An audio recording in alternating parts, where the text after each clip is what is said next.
Hello everyone, this is Moshe, the Electric Israeli and FSD. If you're new, please subscribe and help me change the world one electric car at a time. Thank you to all my supporters. Please follow me on X. And if you're in the market to buy a Tesla, use my referral code. I'll give you a link. And consider supporting this channel through Patreon, merch, anything you can do. It would be much appreciated. Today, we'll talk about a very important issue to Tesla owners. A quick reminder, I don't know if you heard maybe a month ago or so, there was a big, huge collapse, per se, in superchargers in Chicago. The temperature went down to, I think, minus 20 or something, and Tesla cars just stuck, could not supercharge. The cable was frozen, the battery was not ready, and cars needed to be towed out of the supercharger. I remember the next day, I'll put you a link for this video. The next day, I made a video about me going to charge my Tesla car around, I think, 6 o'clock in the morning.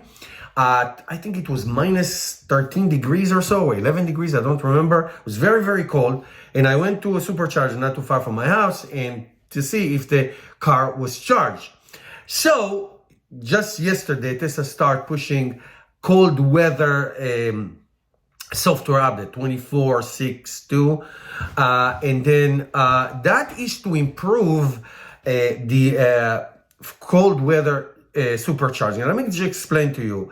This has been something that Tesla has been doing since the beginning.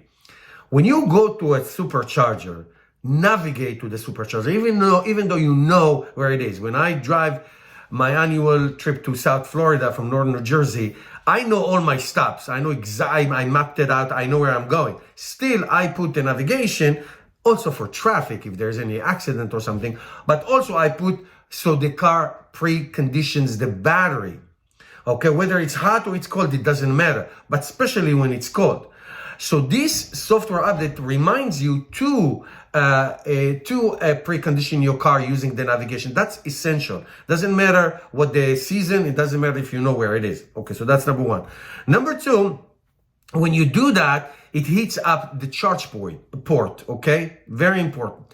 Then, let's say you got to a supercharger and you forgot to charge because you had to precondition and you going and it's not working. So they highly recommend to put the car on defrost, okay? So the charge point will warm up. Okay, here's a video from this morning. It was snowing this morning where I live, and the charge port would not even close because it was snow and ice. So you gotta clean it. You got to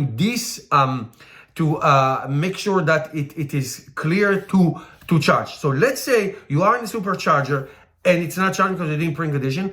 The car will tell you how long it's going to need to precondition the car so to be ready for a charging. And if your car is in cold temperature and it's not charging, okay? And I'm going to tell you something important about that in a minute. Do what I'm about to tell you. If the car, the battery starts to go low because it's very cold and it's not charging in the charge port, it will send you a notification to your app to charge the car. Now, what happens if you go for a week vacation and you have a Tesla car? I do it all the time, whether the car is charged 100% or not. I leave the car in the charge port. When I go to the airport, if I'm leaving a car at the airport more than a day or two, I find a charger. Many airports have it, and I charge the car. Now, it is a little bit challenging because sometimes all the stations are taken. But if you can do that, do that. Otherwise, you'll have no battery left. So you got to do that. Obviously, take off the Sentry mode and all that so the car doesn't use too much energy. And of course, precondition the car. Keep the car charging, especially when you are away, all the time. I'm going to go to Rhode Island this morning, and then I am going to leave my cars both charged in the charge port. Why? Because it's cold outside. It's like 0 degrees. It's very, very cold. Gotta do that to keep the car charged and warm, and the battery warm, so you don't get stuck and not able to charge your Tesla. That's in addition to the Tesla software update having to do with hazardous icons and all that. So Tesla can be proactive a lot, and that's that. And sometimes it can be reactive to a situation that happens. Precondition your car, keep it in the charge, especially in cold weather. That doesn't cost you anything to do that. Thank you guys for watching. I hope this was helpful, and I'll see you in my next video.